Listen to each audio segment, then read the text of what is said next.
संतोष देशमुख हत्या प्रकरणी वाल्मिक कराडच मुख्य सूत्रधार। सीआयडीच्या आरोपींच्या यादीत कराडचा उल्लेख, तर 9 आरोपी सिद्धार्थ सोनवणेचं नाव मात्र वगळलं। आरोपपत्राची कॉपी झी24 तासच्या हाती।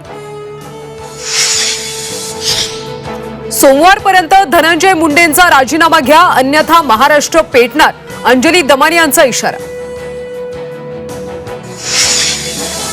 संतोष देशमुख हत्येप्रकरणी प्रश्न विचारताच पंकजा मुंडेंचा संताप। पुणे बलात्कारासंदर्भात प्रश्न विचारा, बीडचा प्रश्न का विचारताय, मुंडेंचा पत्रकारांनाच सवाल।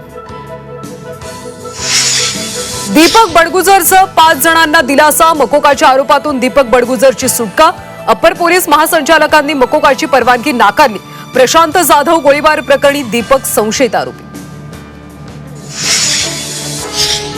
शिंदे सरकारमधला आणखी एक निर्णय, चौकशीच्या फेऱ्यात मर्यादा ओलांडून निधी खर्च केल्याचं उघड। आरोग्य विभागाच्या निर्णयाची चौकशी होणार, सूत्रांची माहिती। कॉपी करू देण्यासाठी परीक्षा केंद्रावर पालक आणि ग्रामस्थांची धमकी। संभाजीनगरमध्ये अनेक केंद्रांवर कॉपीसाठी दबाव। संभाजीनगर शिक्षण विभागाची खळबळजनक माहिती।